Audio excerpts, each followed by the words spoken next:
जय श्री राम। बहुत ही इम्पोर्टेंट दिन रहा आज के लिए। इंडियन पॉलिटिक्स के अंदर बहुत ही बड़ी बड़ी डेवलपमेंट्स हुई, लेकिन जो सबसे बड़ी डेवलपमेंट है वो हुई है जी आम आदमी पार्टी को लेकर के। आम आदमी पार्टी को लगातार झटके पे झटके लगे जा रहे हैं। अब उनका ये हाल है, मुझे लगता है किसी भी दिन केजरीवाल अरेस्ट हो जाएगा और इनके अंदर हाहाकार मच जाएगी। मुझे लगता है कहीं ना कहीं एक बार केजरीवाल अरेस्ट होता है तो इसकी खुद की पार्टी के अंदर जो है टूट पाट की खबरें सामने आएंगी, क्योंकि सारे के सारे चोर मक्कार इसकी पार्टी में जो है वो घुसे हुए हैं और वो एक दूसरे में लड़ेंगे सीट के लिए, एक दूसरे के जो है पीछे जाएंगे ये लोग, और देखते हैं फिर क्या होता है। मुझे लगता तो नहीं कि ये शांति से ज़्यादा देर बैठेंगे। कहीं ना कहीं मुझे लगता है इसकी पार्टी जो है अपना नुकसान तो करेगी जब ये जेल में होगा। वो बात तो आगे की है, लेकिन जो इम्पोर्टेंट डेवलपमेंट्स हैं वो मैं आपको पहले गिना देता हूँ और फिर उसके बारे में जो है चर्चा करेंगे इस वीडियो के अंदर। सबसे बड़ी जो खबर जो आ रही थी, आपको पता है 2-3 दिनों से जो चल रही हैं खबरें, वो लेकर के जो आज की खबर है मेन, मैं इन सब पे आऊँगा। सबसे पहले जो खबर थी वो यही थी कि मनीष सिसोदिया और संजय सिंह, इनको कोई बेल नहीं मिल रही है। ये बार बार कोर्ट के अंदर जाते हैं और इनकी बेल्स रिजेक्ट हो जाती हैं। उसके अलावा केजरीवाल को दबादब समन्स भेजे जा रहे हैं और वो समन्स पे नहीं जा रहे। आज उनको दोबारा एक समन पे जाना था, वो फिर भी पेश नहीं हुए। उसके अलावा इन्होंने ऐसे ऐसे कारनामे किए हैं, मतलब आज जो है ये बजट लेकर के आए, उसी दिन जिस दिन ईडी ने बुलाया था उसी दिन ये बजट ले आए और बजट में ला करके जो है इन्होंने बड़ा कुछ किया। उसके बारे में भी इस वीडियो में बात करूँगा। उसके अलावा इनको जो एक झटका और लग गया है वो ये है कि इनकी जो पार्टी का दफ्तर था, जो इन्होंने ज़मीन कब्जाई हुई थी, बताइए अब ये कब्जाने लगे ज़मीन, इन्होंने कोर्ट की ज़मीन कब्जा ली। अब वहाँ से इनको फटकार पड़ रही थी, आज वहाँ से भी ऑर्डर आ गया कि बेटा खिसको, जून तक का टाइम भी है कि निकालो, उठाओ अपना सब कुछ और निकलो यहाँ से, और इनको जो है अपना बोरिया बिस्तर वहाँ से बांधना पड़ेगा। और उसके अंदर आगे क्या होगा वो भी मैं आपसे डिस्कस करूँगा। तो जी अब अरविंद केजरीवाल के जो है खुद के अरेस्ट के दिन धीरे धीरे पास आते जा रहे हैं। अब जो आज इसने रिप्लाई करा है ना जाने के लिए ईडी को, उससे ही पता चल रहा है कि ये आदमी कितना ज़्यादा डरा पड़ा है और कितना ज़्यादा, जिसे कहते हैं ना, ये आदमी मतलब अब अपनी उस औकात पे आ गया है जिस पे जो इसकी असली औकात है। जो ये ज़्यादा नौटंकियाँ करता था वो सब ख़त्म। आज इसके जवाब से ये बातें पता चल गई हैं, तो इस बारे में भी डिस्कस करेंगे। तो इस पार्टी को लगातार झटकों पे झटके लगे जा रहे हैं और बड़े बड़े खुलासे होते जा रहे हैं। एक नया स्कैम भी सामने आ चुका है जो मैंने आपको पहले बताया था, जिसके अंदर 10 करोड़ रुपए की जो है फिरौती मांगी थी इन्होंने, किससे, जेल में बंद एक आदमी से। उसके बारे में भी आपको बताऊँगा। तो ये सारी चीज़ें डिस्कस करेंगे, लेकिन जो आज की मेन खबर है उसको मैं आपको जिसके कहते हैं फोकस रहेगा वो है कि जी जो इनका दफ्तर जो है खाली कराने की बात की गई है। तो चलिए जी, सबसे पहले जो झटके लगे हुए हैं उन पे एक एक करके जो है बात कर लेते हैं। सबसे पहला झटका, जैसे मैंने आपको बताया कि मनीष सिसोदिया और संजय सिंह को कोई बेल नहीं मिल रही। इनके खिलाफ ज़बरदस्त सबूत हैं, लोग जो है इनके खिलाफ गवाहियाँ दे चुके हैं, सरकारी गवाह बन चुके हैं और इन लोगों के खिलाफ बहुत ही पुख्ता सबूत हैं। एक की आर्किटेक्ट है, कोर्ट ने कहा है कि एक जो है कॉन्स्पिरेसी, एक की कॉन्स्पिरेटर है और दूसरा जो है वो की आर्किटेक्ट है। कॉन्स्पिरेटर जो है वो बताया गया संजय सिंह को और आर्किटेक्ट जो है वो बताया गया मनीष सिसोदिया को। यही रीज़न है कि इनको कोई बेल नहीं मिलती। मनीष सिसोदिया 1 साल से अंदर है, संजय सिंह को भी 1-2-3 महीने होने वाले हैं। अब केजरीवाल को भी यही डर लगा हुआ है कि जब वो पकड़ा जाएगा तो उसके खिलाफ एक पुख्ता सबूत है, वो भी इनकी तरह बाहर नहीं निकलने वाला। उसका तो लगता है 2-3 साल के लिए लंबा ही जाएगा वो। तो एक तो ये झटका इनको लगा हुआ है, ये लगातार इनको बिल दिलाने की कोशिश कर रहे हैं जो कि नहीं मिल रही। अब देखिए जी, इनका एक है वो जो चतुर खिलाड़ी था सत्येंद्र जैन, जो कि हेल्थ ग्राउंड्स पे बाहर है। उसका वेट बहुत कम हो गया था तो उसको कोर्ट ने इसी वजह से बाहर भेज रखा है, नहीं तो उसको वैसे कोई बेल नहीं मिली है। वो सत्येंद्र जैन जो है वो बहुत बड़ा कुकर्मी था, वो कहते थे हवाला ऑपरेटर था, इसने मंत्री बना कर रखा होता है, हेल्थ मंत्री बना रखा था उसको। वो जेल में पड़ा है, अब वो जेल मंत्री भी था, पता नहीं एक आदमी को 10-10, 20-20 इसने डिपार्टमेंट दे रखे थे। वो जेल मंत्री था, जेल मंत्री को जेल में बंद था और वहाँ पे जो है क्या क्या कुकर्म कर रहा था आपको पता ही है। अब ये बातें बहुत समय से सामने आ रही थी कि ये जो लोग हैं ये जेल के अंदर जो है एक तंत्र चलाते हैं, एक पूरा रैकेट चलाते हैं, जिससे ये जो लोग अंदर बंद होते हैं उनसे पैसे, जिसे कहते हैं ना, उगवाते हैं। ये लोग बेसिकली प्रोटेक्शन मनी लेते हैं कि अगर तुमने हमको पैसा नहीं दिया तो तुम्हारी जान को खतरा है। तो एक आदमी है सुकेश चंद्रशेखर, जो कि केजरीवाल को जो है हमेशा एक्सपोज करता रहता है चिट्ठियाँ लिख लिख के। वो आदमी जो है बहुत बड़ा ठग है। तो उस आदमी ने बहुत ही बड़े बड़े खुलासे किए हुए हैं। उसने सबसे पहले ये खुलासा किया था कि वो जो है वो जो आदमी है उसने एक 3.5 करोड़ की घड़ी केजरीवाल को गिफ्ट की हुई है। अब बताइए 3.5 करोड़ की घड़ी केजरीवाल पहनता है, जिसको लाने के लिए इसने एरोप्लेन भेज दिया था चार्टेड कि जाओ दुबई से लेके आओ, क्योंकि इसको किसी पंडित ने कहा था केजरीवाल ने कि तू वो नवग्रह वाली घड़ी पहन ले। अब वो नवग्रह वाली घड़ी दुबई से लेके आए, लेकिन बाद में जब वो घड़ी आई 3.5 करोड़ रुपए की, जिसके पैसे सुकेश ने दिए जो कि जेल में बंद है ठगी के केस में, उस आदमी ने बताया कि घड़ी का स्ट्रैप जो था वो दूसरे रंग का आ गया और रंग को चेंज कराने के लिए फिर प्लेन भेज दिया। इस बार जब प्लेन जाने लगा तो दूसरा जो बैठा है सत्येंद्र जैन, ये आगे से बोला नहीं नहीं मेरे लिए भी घड़ी मंगा दो। 50-50 लाख की 2 घड़ियाँ उसने भी अपने लिए मंगा ली, अपने और अपनी बीवी के लिए। तो ये तो 50-50 लाख की तो घड़ियाँ पहन रहे हैं, केजरीवाल 3.5 करोड़ की घड़ी पहन रहा है। वो भी किससे लूटा? उस लुटेरे से लूट लिया, चोर के घर चोरी कर दी, इतना बड़ा चोर है केजरीवाल। तो वो ऐसे ऐसे इल्ज़ाम इस पर लगा रहा है। उसने ये बात बोली है कि मेरे से इन्होंने प्रोटेक्शन मनी लिया है 10 करोड़ रुपए। वो कह रहा है मेरे पास सारे सबूत हैं और वो कह रहा है मैं सब के सब देने को तैयार हूँ। तो केजरीवाल के ऊपर ये उसने इल्ज़ाम पहले से लगा रखा था। अब एलजी के पास इसकी जो है जांच के डिटेल्स आए हुए थे, तो एलजी ने ये कह दिया कि अब इसकी जांच जो है सीबीआई करे। तो वो उसने एलजी ने दे दिया है कि इसकी जांच की जाए। 10 करोड़ रुपए का जो इल्ज़ाम लगाया, पता लगाया जी कितना बड़ा तंत्र है, ये कितने पैसे खा चुके हैं, पूरी जांच की जाए। तो वहाँ भी इनको एक झटका लग चुका है। केजरीवाल का डायरेक्ट नाम है उसके अंदर, वो तो नाम ले लेके गालियाँ निकाल रहा है। वैसे मैं आपको उस आदमी के बारे में बता दूँ, वो आदमी बड़ा इंटरेस्टिंग है। उसने कई बॉलीवुड की एक्ट्रेसेस को घुमा रखा है। ये जो लड़की जो घूमती है, क्या नाम है उसका, वो जो श्रीलंकन जो मॉडल थी जो यहाँ पे आकर के हीरोइन बनी घूमती है, उसको भी उसने फंसा रखा है और उसके साथ भी बड़े पैसे उसको दे रखे हैं। उसको अब धोखाधड़ी के उसके ऊपर भी इल्ज़ाम लगे, वो भी अंदर जाएगी। 1-2 एक्ट्रेसेस और भी हैं, जैसे वो एक और जो नाचती फिरती है, गंदे डांस करती है बॉलीवुड के अंदर, वो क्या नाम है उसका, उसका नाम मैं भूल गया हूँ।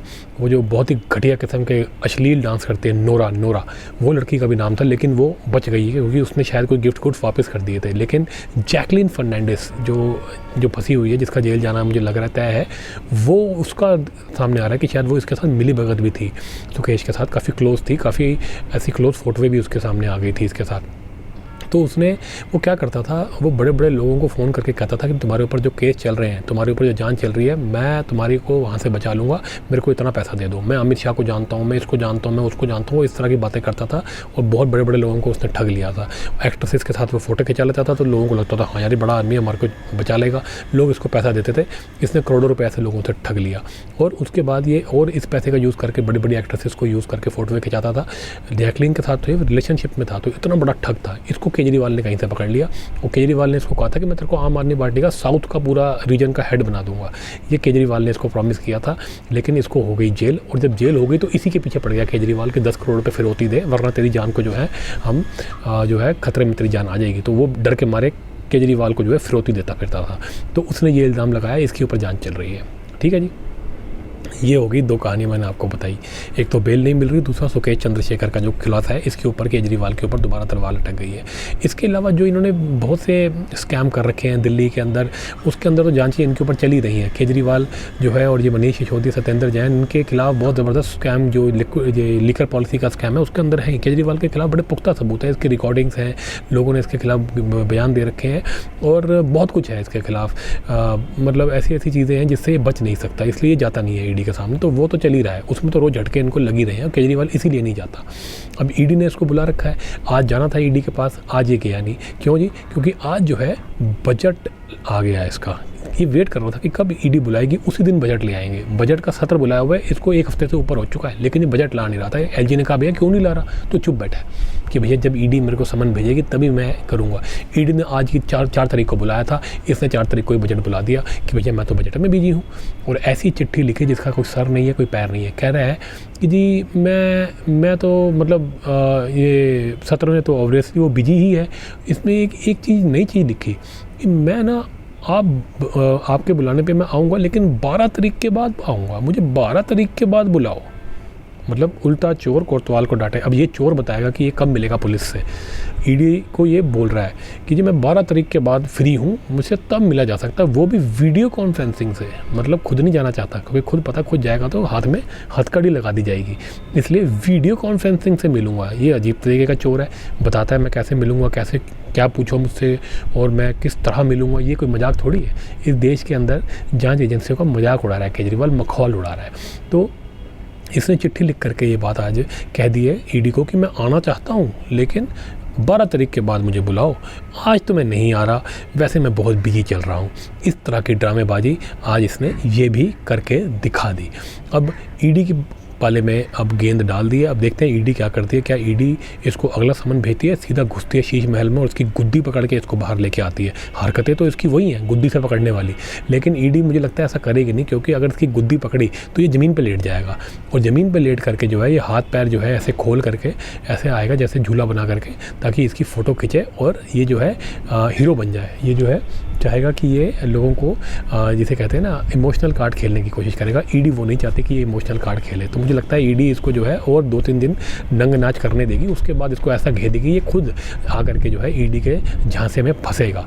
अच्छा जी, अब जब ये बजट का जो चक्कर चला रहा है, आज बजट आ गया, बजट के जब सेशन में आतिशी तो आतिशी ऐसे ऐसे खुश हो, मतलब साफ पता चल रहा था कि आतिशी के जिसे कहते हैं ना मतलब नाटक, फुल नाटक कर रही है आतिशी। उसको देख के लग रहा था कि उसकी हालत पतली है, उस लड़की के हाथ पैर कांप रहे हैं, ज़ीरो कॉन्फिडेंस था उसके अंदर। लेकिन नौटंकी वो जो है ना हर कोई केजरीवाल की तरह चोर नहीं होता जो अपने अंदर का चोर जो है वो चेहरे पे ना आने दे। उस लड़की के अंदर इतनी भी वो मतलब कॉन्फिडेंस नहीं है कि वो जो है खड़ी होकर के स्ट्रेट फेस से कुछ कह सके। उसके अंदर का जो डर है वो साफ नज़र आ रहा है उसके चेहरे पे, और हंस हंस के बता रही है कि बहुत बढ़िया हमने बजट दे दिया, हम तुम बहुत बढ़िया। आज ऐसी नौटंकीबाजी उसने करी है कि हम दिल्ली की 18 साल से ऊपर की हर औरत को 1000 रुपये पर महीना देंगे। भैया तुम क्या दिल्ली के वोटर खरीद रहे हो? तुम ये 1000 रुपये देने का क्या मतलब है? ये क्या मतलब है लड़कियों को हम 1000 रुपये दे रहे हैं? ये तुमने क्या वोटर खरीदने के लिए पैसे देने शुरू कर देंगे? सुप्रीम कोर्ट को ये चीज़ दिखती नहीं है? ये क्या देश को क्या ख़त्म कर देना चाहता है कि देश को नंगा कर देना चाहता है? भैया सिर्फ जो गरीब होते हैं, जो बेचारे बहुत ही ज़्यादा गरीब है, उनको इस तरह की स्कीमों की ज़रूरत होती है। ये तुम हर किसी को बांटने लग गए। तुम सीधा सीधा बोल दो ना कि हम तुम्हारे को पैसा दे रहे हैं, तुम हमें वोट दो बस। ये इस तरीके के कदम पे उतर गया केजरीवाल। इसको अरेस्ट कर लेना चाहिए इसी बात के ऊपर। एक तो ये ड्रामा किया, उसके बाद जय श्री राम जय श्री राम जय श्री राम बना हुआ। ये राम भक्त बनने की कोशिश कर रहा है। क्यों? क्योंकि इसको पता है कि अब मैं अरेस्ट होने वाला हूँ। अरेस्ट होऊंगा तो एक इमोशनल कार्ड खेलने के लिए लोगों को, तो जो लोगों के मन पर सबसे बड़ा मुद्दा छाया हुआ है राम मंदिर का, उसमें मैं बैठ जाऊँ। ये तो ऐसे दिखाने की कोशिश कर रहा है कि राम मंदिर इसने बनवाया है, जबकि ये खुद राम मंदिर के बारे में उल्टी सीधी बातें करता था कि वहाँ हॉस्पिटल बना दो। मेरी नानी मना करती है, वहाँ मैं कभी नहीं जाऊँगी क्योंकि वहाँ मस्जिद तोड़ के बनाया गया है। इस तरह की गंदी बातें करता था। ये बजरंग बली के बारे में बेकार बातें करता था ट्विटर के ऊपर। मैंने खुद इसको ट्विटर पर जो है इसको गालियाँ निकाली हैं कि भैया तो किस तरह की बकवास बातें कर रहा है हमारे बजरंग बली के लिए। तब इसने वो ट्वीट डिलीट किया था। मुझे आज भी याद है। ये बजरंग बली को उल्टा सीधा कहने वाला, ये राम भक्त बनने की एक्टिंग कर रहा है। तो ये इस तरह की नौटंकियों में लगे हुए हैं। आज वो असेंबली के अंदर नारे जय श्री राम कर रहे हैं, क्योंकि ये अरेस्ट होने वाला है और इसको लोगों की सिंपैथी चाहिए। इसलिए लोगों के जो है जो मन के जो उनके जो मुद्दे हैं, जो जय श्री राम का जो मुद्दा है, राम मंदिर का जो मुद्दा है, वो लोग जो है उनके मन के अंदर है। मोदी जी ने लोगों का मन जीत लिया है राम मंदिर का उद्घाटन करके। ये उसका फ़ायदा उठाना चाहता है, जबकि ये खुद पहले षड्यंत्र कर रहा था मिल करके इंडी गैंग के साथ कि ये काम ना हो, राम मंदिर ना बन पाए। तो ये बहुत बड़ा कालनेमी है और इसको इसकी कर्मों की सज़ा मिलनी है। तो आज जो है ये बैठ करके असेंबली के अंदर भी ये सब कर रहे थे। तो इस तरह की ये नाटकबाजियों में लगे हुए हैं। बेकार का कोई बजट कुछ नहीं है। बजट इसका फ्री में लोगों को पैसे बांटने की ये बातें कर रहा है और जो है लोगों को ये बरगलाना चाहता है। अब बजट की वजह से आज ये ईडी के सामने नहीं गया, लेकिन अब ईडी देखते हैं क्या करती है, ईडी इसको कब धर दबोचती है। ठीक है जी। अब जो आज का सबसे लेटेस्ट जो मुद्दा है मैं उस पर आ जाता हूँ। वो मुद्दा था जी इसके ऑफिस का। इसने आम आदमी पार्टी ने कोर्ट की ज़मीन पे ही कब्जा कर रखा था। और ये जब कोर्ट को पता लगा तो कोर्ट ने डांट लगाई कि भैया तुमने हमारी ज़मीन पे ही कब्जा कर लिया, तुम तो पूरे दिल्ली के पैसे लूट रहे हो, दिल्ली को तुमने दोनों हाथों से नोच नोच के खाया हुआ है, तुमने कोर्ट को भी नहीं छोड़ा, कोर्ट के भी पैसे खा ली, कोर्ट की भी ज़मीन खा ली तुमने। तो इसको ऑर्डर दिए थे पिछली बार कि भैया ढंग से जल्दी बताओ सर्वे करके सब कि क्या होना है, कब खाली कराना, नहीं तो बुलडोजर चलाओ। आज उसकी सुनवाई हुई, डांट पड़ी है कि खाली करो इमीडिएटली और बाहर निकलो यहाँ से, जून के अंदर खत्म करो अपना ऑफिस। ये रोने लग रहे हैं, आए हमारा ऑफिस चला गया, आए हम सड़क पे आ जाएंगे। नौटंकी कर रहा दिल्ली के अंदर, तुमने साले ज़मीनें घेर रहे हो। हमको तो ये भी सुनने में आता है कि तुमने दिल्ली के अंदर प्राइम लोकेशंस पे जो है वक्फ बोर्ड को ज़मीनें दी हैं और वक्फ बोर्ड के अंदर इनका अमानतुल्लाह खान बैठा था, वो ज़मीनें घेर रहा था। वहाँ से पता नहीं कितने रोहिंग्या बता दिए इन्होंने, कहाँ और कितनी ज़मीन इन्होंने खा ली। ये इसी काम में लगा हुआ है। ये चीफ मिनिस्टर है क्या है? ये हर डिपार्टमेंट के अंदर इसने स्कैम कर रखे हैं। ज़मीनें ये खा रहा है जी, पानी के अंदर घोटाला इसने कर रखा है, हवा गंदी इसने कर रखी है, दिल्ली के अंदर जितना भी इसने कूड़ा कचरा मचा रखा है उसके बारे में इसने हालत ख़राब कर रखी है। तो दिल्ली का तो सत्यानाश करने में लगा है ये आदमी। ये किस तरह इस बारे में बात कर सकता है? तो इस तरह के चक्रों में तो ये आदमी बुरी तरह पड़ा हुआ है। अब बताइए, अब जब इसका ऑफिस गिर जाएगा तो गिरने के बाद ये ऐसी नौटंकियाँ कर रहा है कि हम सड़क पे आ जाएंगे, तुम्हारे पास और कोई ऑफिस नहीं है, तुमने इतना कुछ घेर रखा है दिल्ली में, कहीं और ऑफिस बना लो। नहीं जी, सुप्रीम कोर्ट को ऑफिस घेर रखा है। तो इसको आज ये झटका भी लग गया, सुप्रीम कोर्ट ने इसके खिलाफ ऑर्डर कर दिए।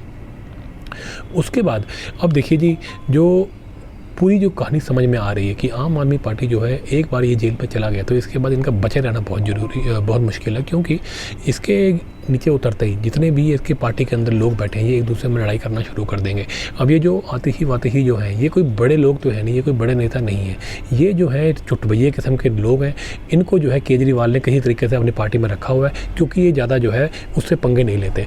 जो ज़्यादा समझदार होता है या केजरीवाल से ज़्यादा सवाल पूछता है, उसको तो ये बाहर कर देता है। लेकिन इस तरह के आतिशी टाइप के लोग, सौरभ भारद्वाज टाइप के लोग, ये जो चुटभैये किस्म के नेता हैं, ये अपने छोटे छोटे चक्करों में इसके साथ घूम रहे हैं। लेकिन ये इनको भी फंसवा देगा। आतिशी को ये ऑलरेडी फंसवा चुका है केसेस के अंदर, और आते ही सीबीआई से डरते डराते भाग रही है, छुपती फिरती है, कभी पंजाब भाग जाती है, कभी सुनने में आता है इसके घर में भाग के जाके छुप जाती है।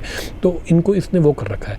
अब जैसे ही ये अंदर जाएगा, ये पीछे से एक दूसरे में लड़ेंगे कि सीएम कौन बनेगा, और सीएम अगर कोई बन गया तो दूसरा कोई और उसकी जान के पीछे पड़ जाएंगे। तो केजरीवाल की जो ये पार्टी है, इसका सर्वनाश होना बिल्कुल मुमकिन है। मुझे ऐसा लगता है कि केजरीवाल के अंदर जाते ही पीछे से हाहाकार मचना ही मचना है, इसकी पार्टी ने बर्बाद होना ही होना है। और ये 2 या 3 साल से पहले बात नहीं आएगा।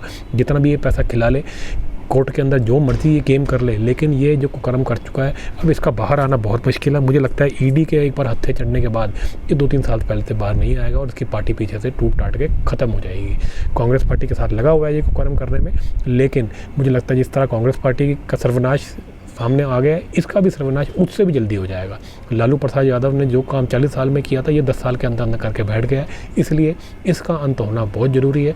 अब दिल्ली वाले इसका अंत देखें, इसका जो है पार्टी का अंत देखें, और अपने छाती के ऊपर से राक्षस उतारें, और इस बार जो है एक अच्छी सशक्त, एक अच्छी सरकार जो कि डेवलपमेंट करे दिल्ली की, उस तरह की सरकार को चूज़ करें। तो जी, इस वीडियो के अंदर मैंने आपसे सारी बातें करी कि क्या क्या झटके लगे हैं केजरीवाल को पिछले कुछ दिनों के अंदर। और आज जो बहुत बड़ी खबर आई है कि जिसका ऑफिस इसके हाथ से छूट गया है, केजरीवाल ने जो कब्जा करके अपना ऑफिस बना लिया था कोर्ट की ज़मीन पर, वो भी उसके हाथ से निकल गया है। अब ये अपने अरेस्ट होने के दिन गिन रहा है, और जिस तरह की ये बातें कर रहा है कि जी मुझे 12 तारीख के बाद बुला लो, पहले तो मानता ही नहीं था, लेकिन अब कह दिया कि मैं 12 तारीख के बाद आना चाहता हूँ, लेकिन वीडियो कॉन्फ्रेंसिंग से आऊँगा। मुझे लगता है बहुत निकट आ चुका है, इसको भी समझ में आ गया कि समय बहुत निकट आ चुका है जब ये अरेस्ट होने वाला है, और अरेस्ट होते ही ये इमोशनल कार्ड खेलेगा। लेकिन दिल्ली के लोगों को इमोशनल बिल्कुल नहीं होना है, और इस आदमी को सजा मिलनी चाहिए, और इससे सारे पैसे उगवाने चाहिए, इस चीज़ का सपोर्ट करना चाहिए। तो चलिए जी, अगर आपको ये वीडियो अच्छा लगा तो इसको लाइक शेयर करें, और चैनल को सब्सक्राइब करना बिल्कुल ना भूलें।